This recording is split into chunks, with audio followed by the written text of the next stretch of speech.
After years of gathering strength, the ruler of Persia, the world's mightiest empire, unleashes his fleet to crush Greece. Loyal to his friends, he's very dangerous to his enemies. Xerxes is the ultimate ruler, the king of kings, the lord of many nations. He was intent in destroying the Athenians. We want them dead.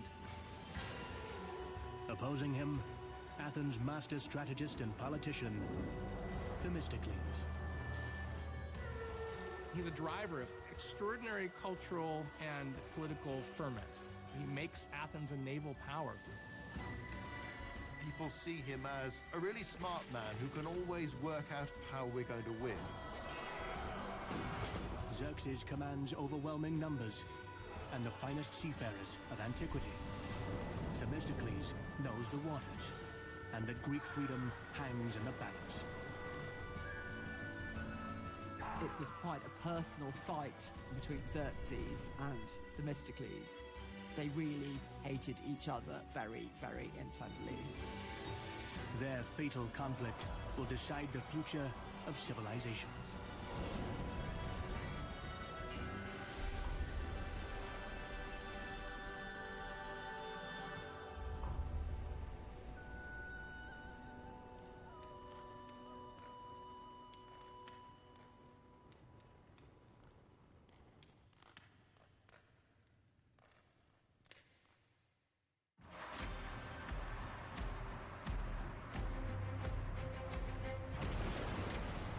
In 480 BCE, Xerxes' immense forces flooded into Greece, driven by a sacred mission to punish Athens and avenge past defeats. Themistocles, who long foresaw the invasion, defied Athens' elite to build a navy strong enough to defend Greece. Now he joins a united fleet at Artemisium, preventing the Persian navy from reinforcing Thermopylae, the gateway to central Greece.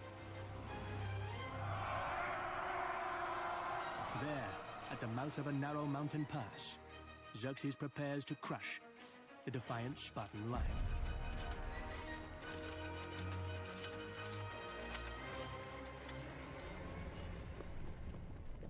Positioned at the fabled gates to Hades, Greece's finest warriors prepare to stand against the might of Xerxes.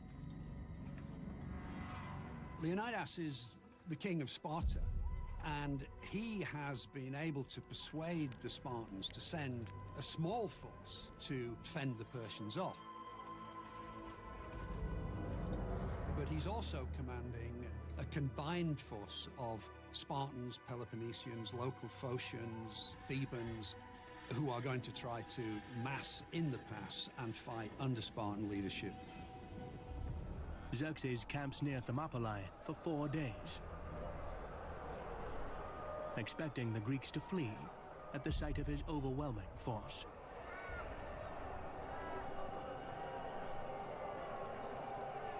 With his navy effectively blockaded, Xerxes at last orders an assault on the Greek position at Thermopylae.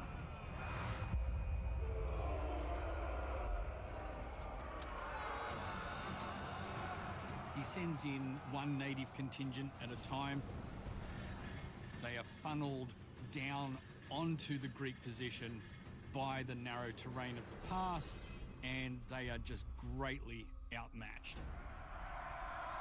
The Spartans can fight in a very confined space. They can use their inferior numbers to their advantage.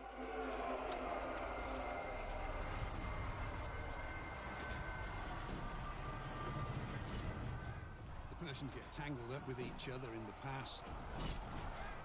Their bowmen are ineffective because they're causing too much collateral damage. The troops who are driven back are just driven back into oncoming troops, causing chaos.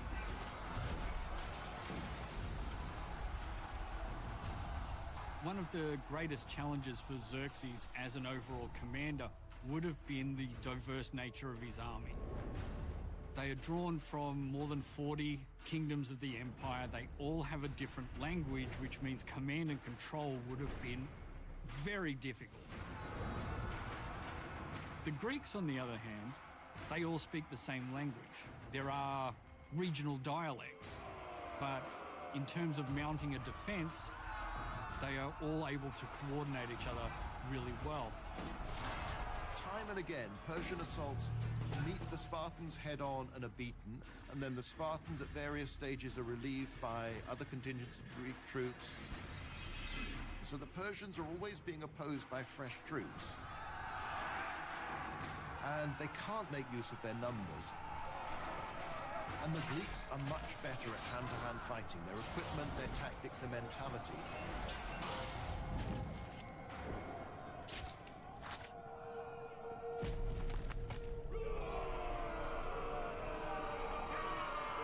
Xerxes is up on a small ridge, apparently sitting on a golden throne watching the battle take place.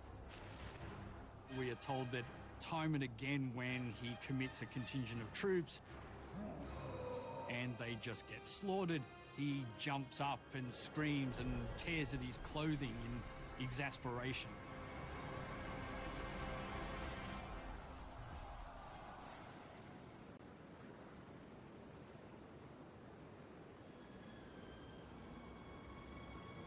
While the engagement is taking place on land at Thermopylae, there's a very similar engagement taking place on the water at Artemisium.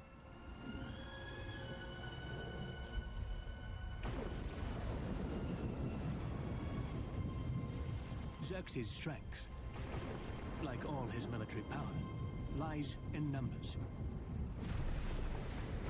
Around 600 Persian ships have survived the storm and are now poised to crush the Greeks' 271.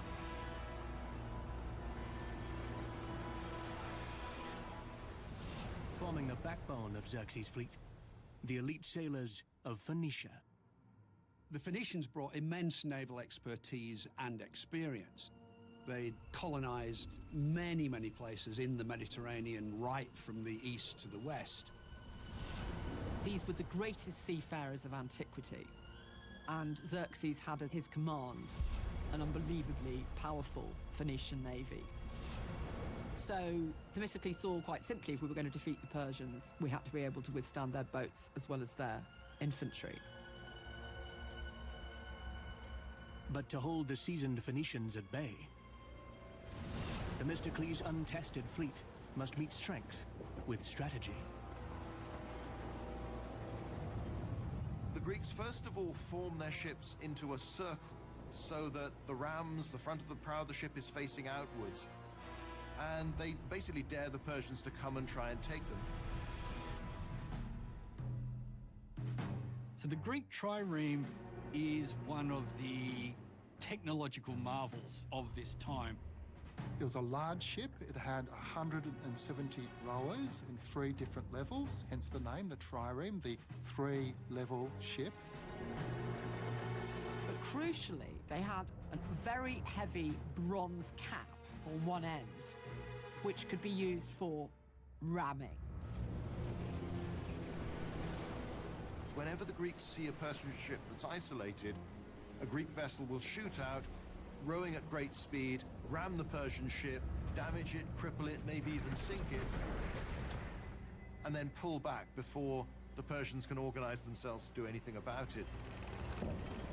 Themistocles is just holding the Persian fleet at bay to stop them from coming in and reinforcing and supporting the Persian land army.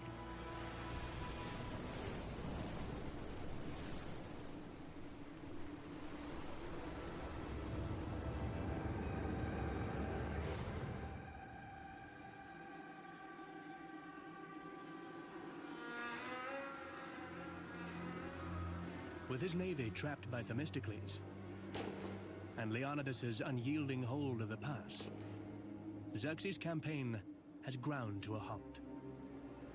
But at this point, he received a visitor, a local, Ephialtes, who essentially said, if you give me a reward, I can show you the pass.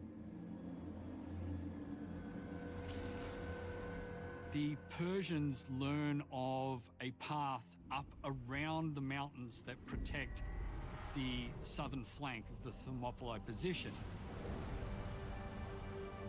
This act of betrayal shifts the fortunes of battle in Xerxes' favor. Ephialtes becomes the word for nightmare. He was pilloried by the Greeks as the ultimate traitor of Greece. Seizing the moment, Xerxes unleashes his elite warriors, the Immortals, to encircle the Greek position. This core of 10,000 men who are the pick of the Persian army and thought of as the best. The Persian immortals in Old Persian are called the Anushias, the undead, those who don't die. They're the personal bodyguards, but at the same time, the very best of the Persians.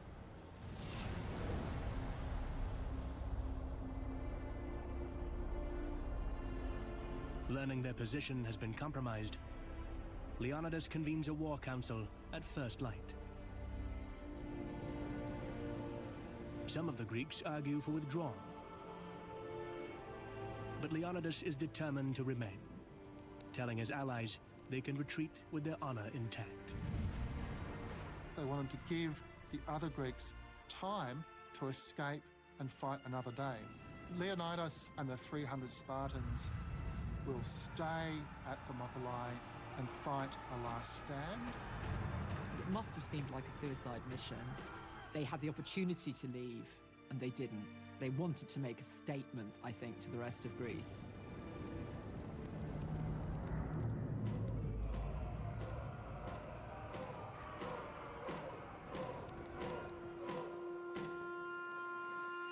Meanwhile, Xerxes makes libations to Ahura Mazda, reaffirming his divine mandate to crush Greece, while providing his immortals time to encircle the Spartan position.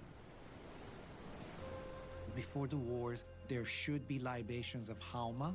This is the sacred hallucinogenic concoction that the priests would take, but they also would make sacrifice by pouring milk, reciting sacred hymns from the Avesta to empower the army.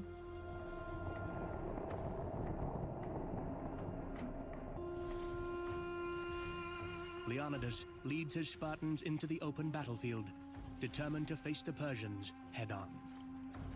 The majority of the Greek forces were able to retreat before the Persians arrived, but Leonidas himself decided that he would fight to the last in order to create time for the Greeks.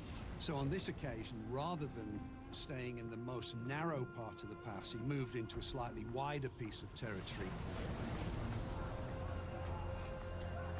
Leonidas is being the true Spartan, loyal to the way that he's been brought up and educated and trained. There is no retreat, there is no surrender at this point.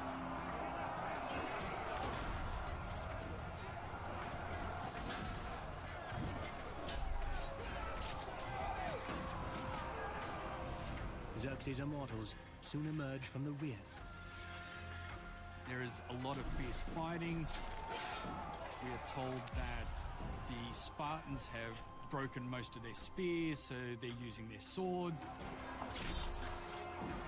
Herodotus says when they had to discard their weapons or their weapons had broken, they were fighting with their teeth and their fingernails.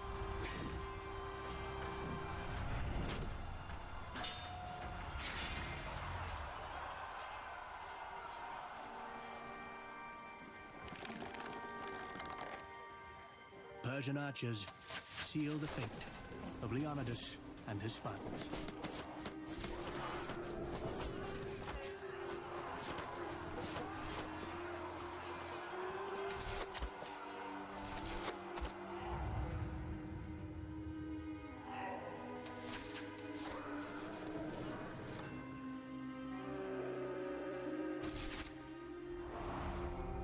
Rather than refuse to fight, Leonidas set this example that you could win eternal glory for the Spartan race. Xerxes' path to Athens is clear.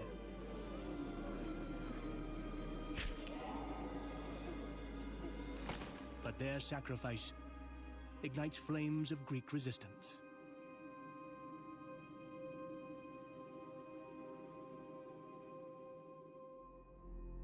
Once again, we come back here to the question of myth-making. The Greek stories about Thermopylae are meant to convert a defeat into a victory. And they do that very efficiently.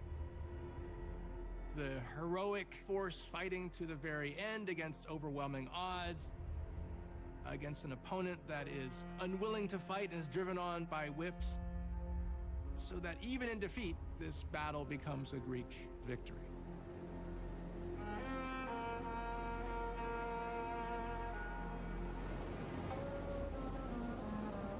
When news of the fall of Thermopylae comes to Themistocles, he realizes that he can't hold that position any longer, so they have to retreat south.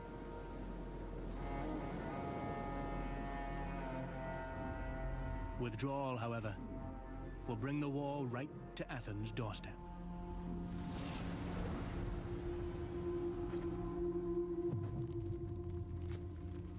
For Xerxes, the campaign has gone very, very well. Thermopylae's been stormed. Leonidas, the king of Sparta, his head is now on a stake. You've taken vengeance on Sparta, one of the two big enemies that you'd come to sort out. The other one was Athens.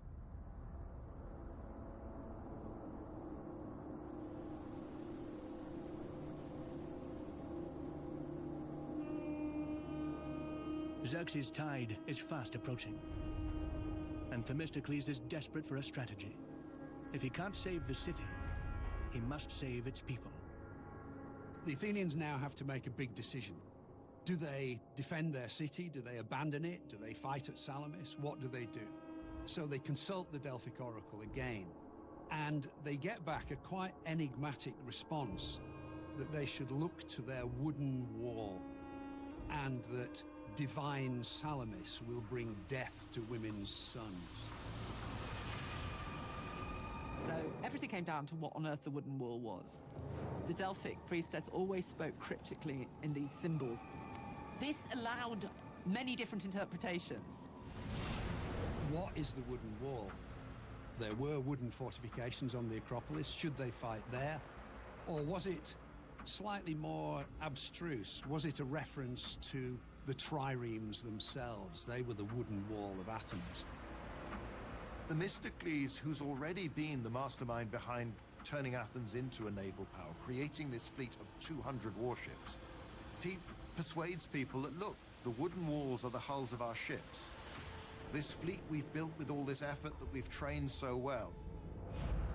With this navy, we can beat them if we get the right circumstances. As the Persians march into Attica, Themistocles orders his navy to evacuate thousands of citizens to the nearby island of Salamis. He said that we've got to get all the women and children and everybody out to preserve the city, because the city is its people, not its buildings.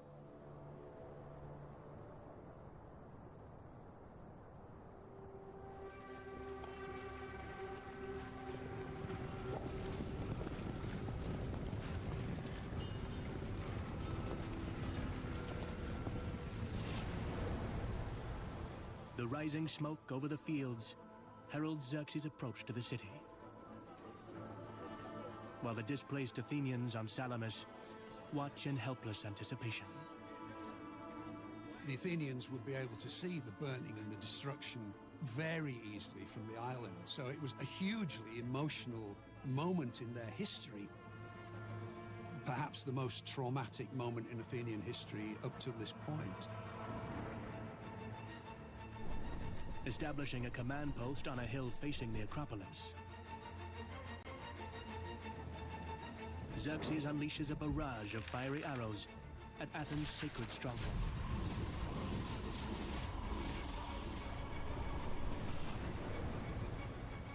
There are a few defenders left, those who wanted to interpret the oracle of the wooden wall as being the defenses of the Acropolis. Rather than waiting to be slaughtered, many of the besieged hurled themselves off the battlements before Xerxes' forces desecrate the temples. They stole beautiful statues that were very important to the Athenians, like the statues of the two tyrannicides who killed the last tyrant of Athens. They took that incredibly important symbol of the democratic revolution. And there was a great burning of the temples. In essence, retribution for the Athenians burning the temple at Sardis. Xerxes was now able to burn in revenge the temples on the Athenian Acropolis. And then his troops move throughout the city and they burn Athens to the ground.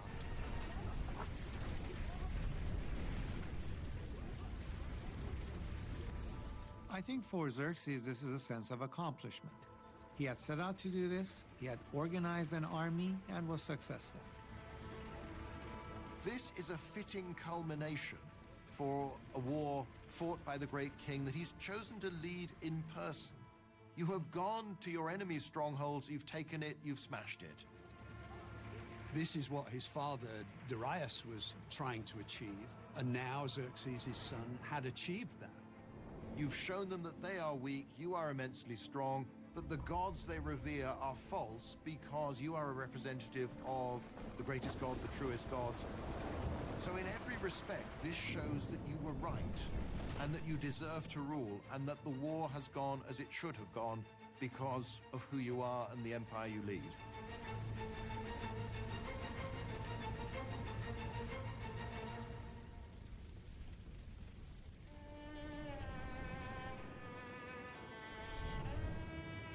Across the narrow waters, the politician of Athens contemplates his city's fate and its uncertain future. For Themistocles, in many ways, this represents potentially the end of his vision for Athens as a great power and for him as a dominant character within that city. So for him, there's a personal aspect of this as well as a political one and a military one. But Themistocles is not broken. Xerxes has conquered an empty city, and the Athenians are not yet defeated.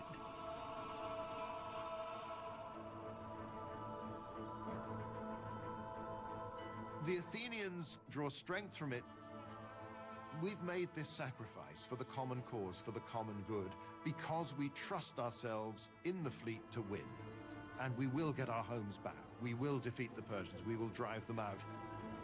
And I think that this will have imbued them with a defiance, especially because they had kept their families safe. They really had something to fight for. With Athens in ruins but his people resolute, Themistocles faces yet another challenge. His fragile alliance with the other Greek states is on the brink of collapse.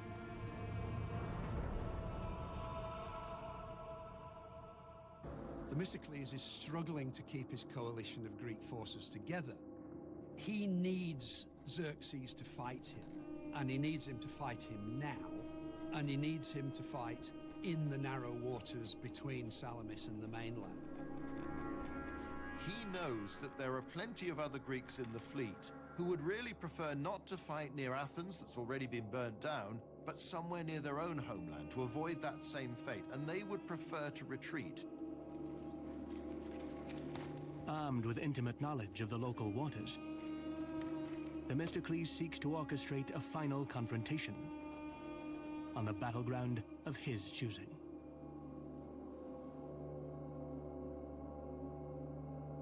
Themistocles remembered his Greek mythology. He remembered that it's okay for a Greek hero to be tricksy.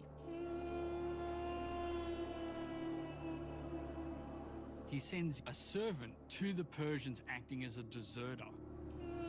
Themistocles is able to present the Persian king with a picture of the Greeks who are on the point of fleeing. Dear great king, Themistocles, your friend, wants to tell you that the Greeks are in disarray. They're going to retreat from Salamis So if he wants to conquer them, he needs to move straight away. Themistocles leverages the notoriety he's cultivated on the political stage of Athens. He has a reputation for being quite a slippery character. He can use that with Xerxes in order to make his message more effective. Xerxes' advisors are skeptical.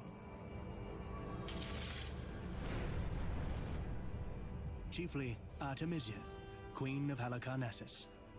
Halicarnassus, as a tribute-paying member of the Persian Empire, brought 5 warships to the invasion of Greece, and Artemisia was the commander of those warships. She's very intelligent, she's very bright, she's very forceful, and she's very much her own woman. Herodotus presents Artemisia advising Xerxes that, you don't need to fight the Greeks. Just wait. You've got all the strength. You've already achieved a lot. You've still got a big army. You've still got a big fleet. We risk losses if we fight a battle. This is a bigger risk than we need to take. But Xerxes dismisses her counsel. He alone will decide the course of battle. Having gone all this way and been so successful, Xerxes might well not be considering the risks and only be considering the final seal on his victory. He was used to Greeks coming over to his side, so he allowed himself to be lured into the Straits of Salamis, believing that all the Greek ships, once they saw the scale of his armada, would flee.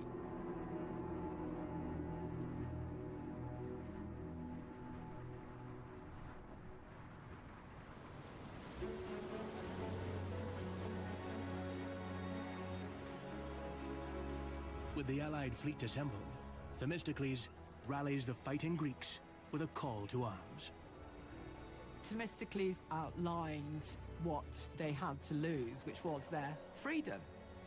This great resonant word, it's eleutheria in Greek, and it meant their right to be these independent city-states that they had been forever and be self-determining and not be subjugated to this great imperial superpower. The sons of the Greeks, now is the time that decides everything. Liberate your fatherland, liberate the shrines of your ancestors, liberate your women, liberate your children. Now, this is the crisis for all.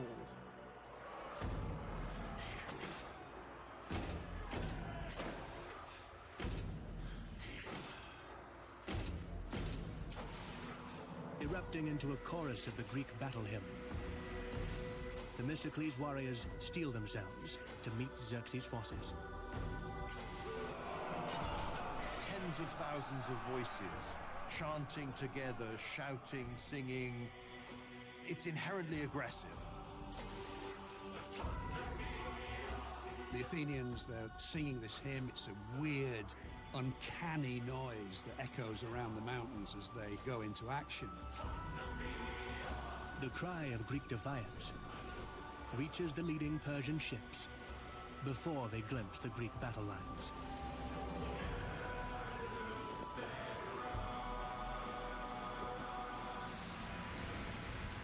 The Athenians on the left flank, Greek allies in the center, and the Spartans on the right.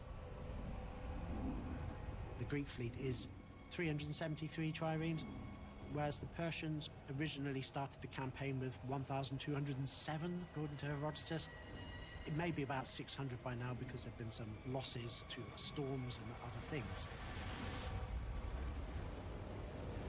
The final cog in his trap, Themistocles has positioned the Aegina contingent to the south. Just around in a sheltered bay, there is a number of other Greek ships just waiting to pounce on the unsuspecting Persians as they file into this narrow channel. As the two fleets prepare to engage, Themistocles orders the Corinthians to hoist their sails. The Corinthian contingent, which is a significant one, starts to sail away. And then when the Persians see the Corinthian fleet moving north up through the Salamis Strait, they think that the information that Themistocles has given them is fundamentally correct.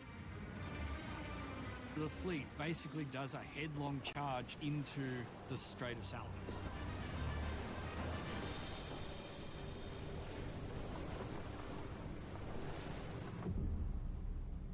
With the Persian fleet surging forward,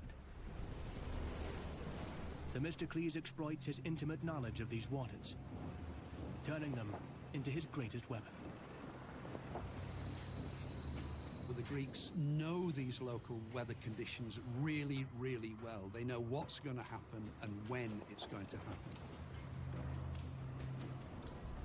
There's a particular wind that blows up in those waters that creates a kind of pincer movement effect.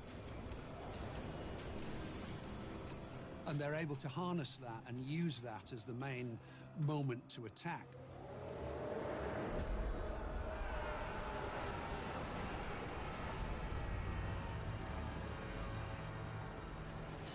The Greek ships strike as the Persian fleet funnels into the constricted waters. So everybody keeps pushing into the strait. All the ships behind keep following them, and they become more and more restricted. The Persian ships found that they actually couldn't maneuver. They actually couldn't turn around to get out of the straits, because when they turned around, they rammed other ships in the Persian force. The tide and then the wind is against them, is pushing them all together.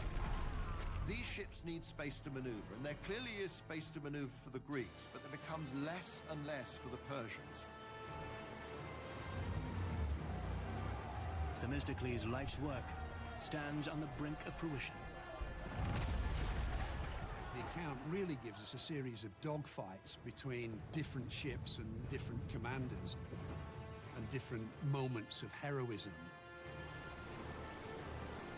Themistocles built the fleet, rallied the men, and led his people to this moment. The fate of Greece now rests with the crews, battling for their freedom. It would have been almost impossible for any sort of coordination. This really would have come down to individual commanders of each ship just making sure that they were taking out the target in front of them while protecting their own vessel.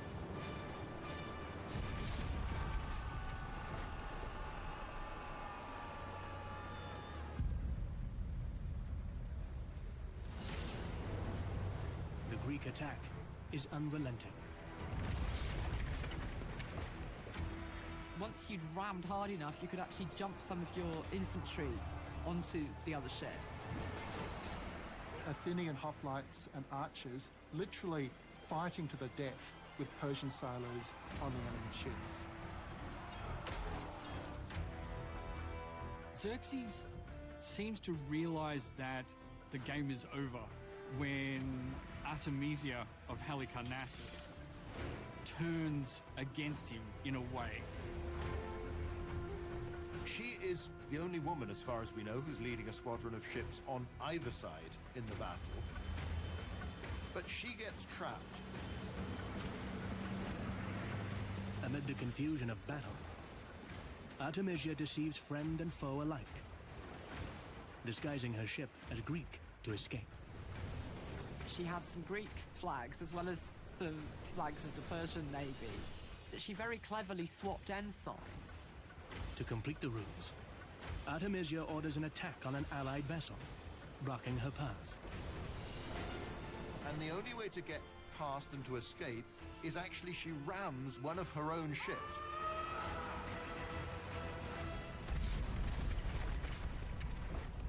The Queen of Halicarnassus slips back into her own lines.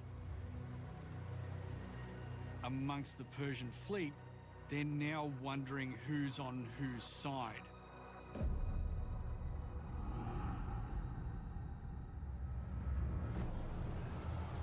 With the waters in chaos, Themistocles strikes the final blow, unleashing his waiting ambush.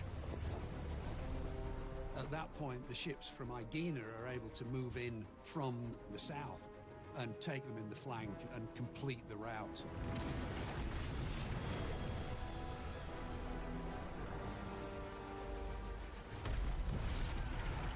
The wood of the ships is fragmenting everywhere. You get an impression of this entire area of water just absolutely full of wreckage, of the corpses of these Persians who couldn't swim.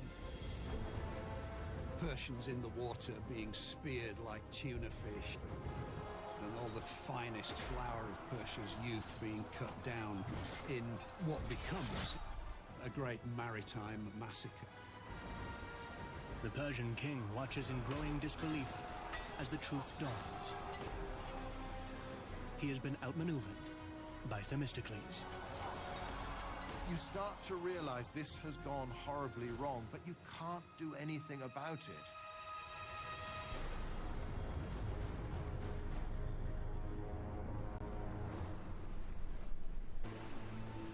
Xerxes' dreams of conquering Greece are swallowed by the waters of Salamis. Themistocles stands victorious. There's a difference between thinking this is the right thing to do and working towards this goal. This is where we actually have a chance and we can negate their numbers. All of that's now worked. So there's an element of great relief.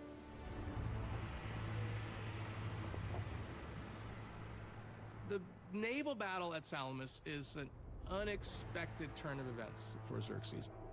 Up until the taking of Athens, he has accomplished a feat in his own right. So from the peak of success, this naval defeat at Salamis tarnishes the victory that he's previously achieved. Fearing he may be trapped in Europe, Xerxes retreats in haste. Having led the war personally until this point, he abandons his armies in Greece.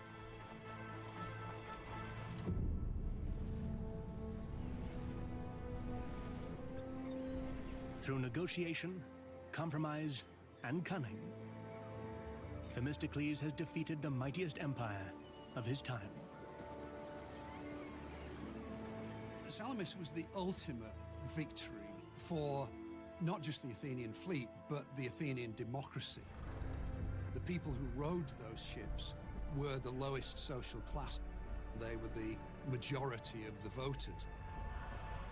The Athenians had won their freedom with their hands on their oars at Salamis. Each man in the Greek navy was king of his own oar. This really cemented the power of the rowers within the Athenian democracy and pushed the Athenian democracy to a new, perhaps more radical level than it had been before.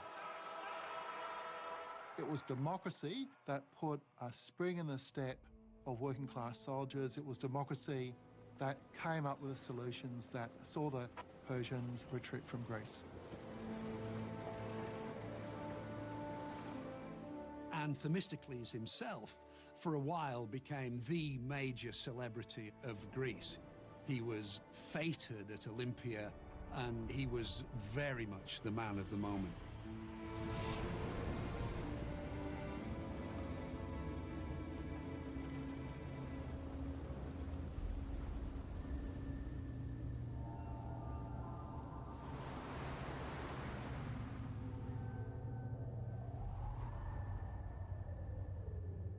Back in Persia, Xerxes shifts his focus to consolidating his father's empire, letting the memory of Salamis slip into the sands of history.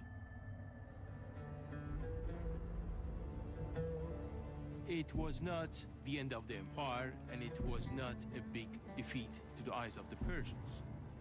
This is why there is no mention of those wars in official records of the Persian Empire. So he goes on to be a successful great king, to expand the empire in other ways and consolidate what his father had done in expanding the Persian Empire.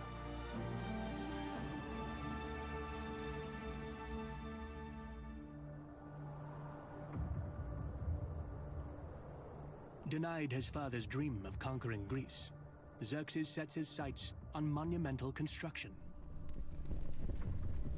Determined to surpass Darius's unfinished ambitions. He's carrying on the work that was begun by his father. Darius had begun the construction of Persepolis. What Xerxes does is the finishing of Persepolis, making it the vision of what Darius had of this ceremonial center of the empire.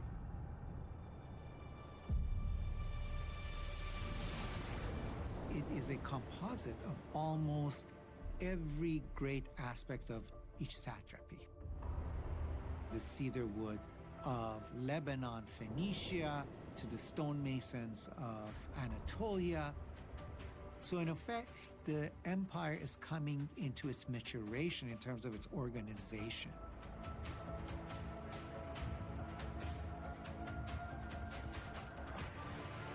This, you might say, is sort of a seamless continuation from what his father did. And that is reflected in the very famous relief on the Apadana, which show a seated king and a standing crown prince. Which king and which crown prince, it doesn't matter, because the empire goes on forever. There'll be one king after another, empire without end.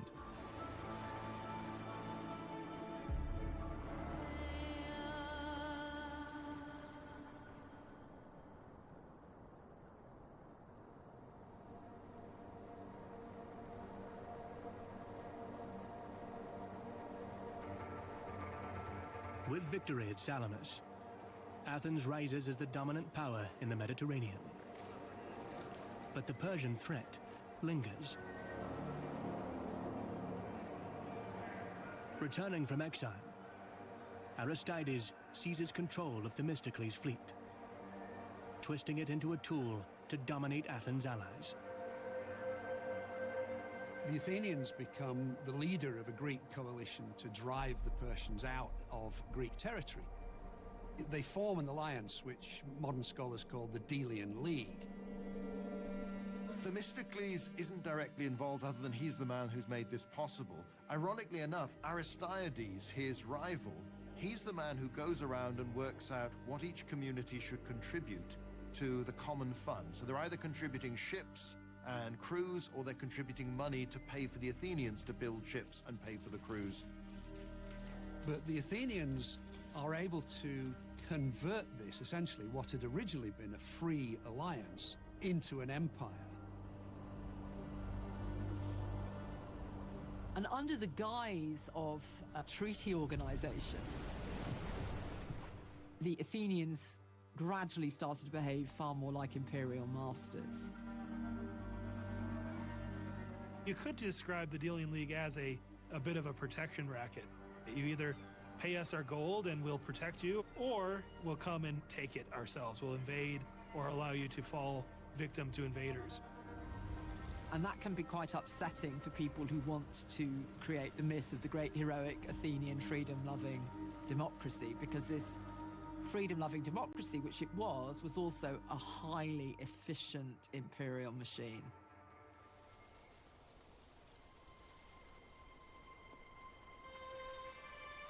As Athens seizes more power, Themistocles' influence begins to fade.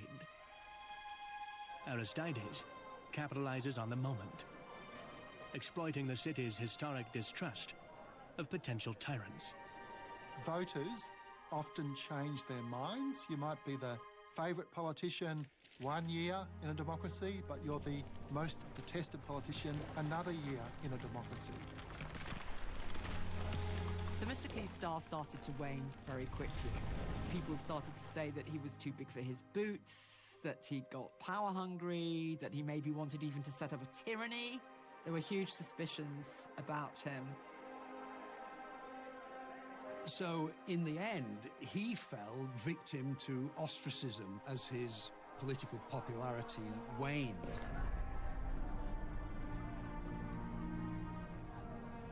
That's a real turnaround. The guy who had built up Athens as a naval power, saved Athens during the Second Persian War.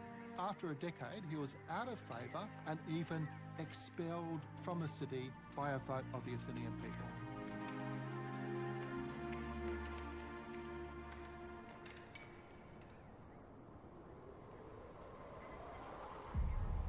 In 465 BCE, Xerxes, who ascended the throne without bloodshed, is assassinated in a palace coup. And so we have a violent end to a king who, for the last 14 years of his life, was in fact trying to bring stability to the empire.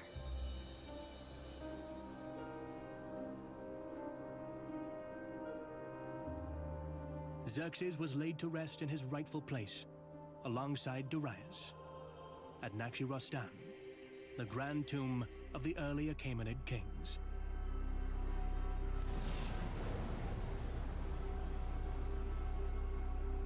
After his expulsion from Athens around 471, Themistocles spent several years wandering in exile.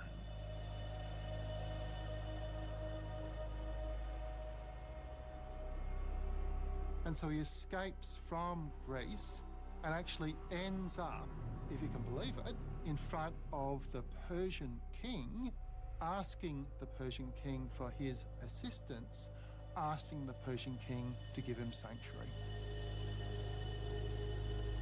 Themistocles ended his days in service to Artaxerxes I, the son of his mortal rival.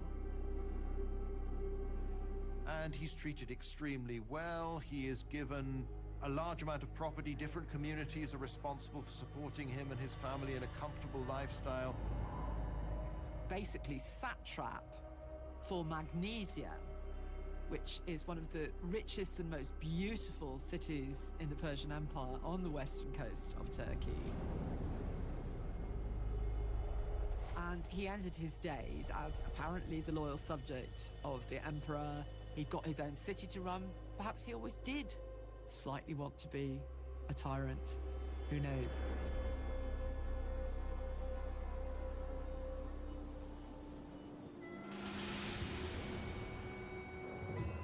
Xerxes sought to honor his father's legacy by invading Greece. Though defeated at Salamis, he led his empire to prosperity. Xerxes should be remembered as a great king, a great builder, and a protector of the empire. Themistocles transformed his city into a dominant force, using the tools of democracy to repel the might of Persia. He wanted Athens to be great, and the means he saw of doing so was through mobilizing the navy and the working class. Their rivalry, imperial power versus radical governance, defines an era, with both leaders forging two contrasting empires. Xerxes is inheriting power. His job is to maintain and expand the system his father created. Whereas Themistocles, he's living in a world of constant change. Their fatal conflict forever changed the course of history.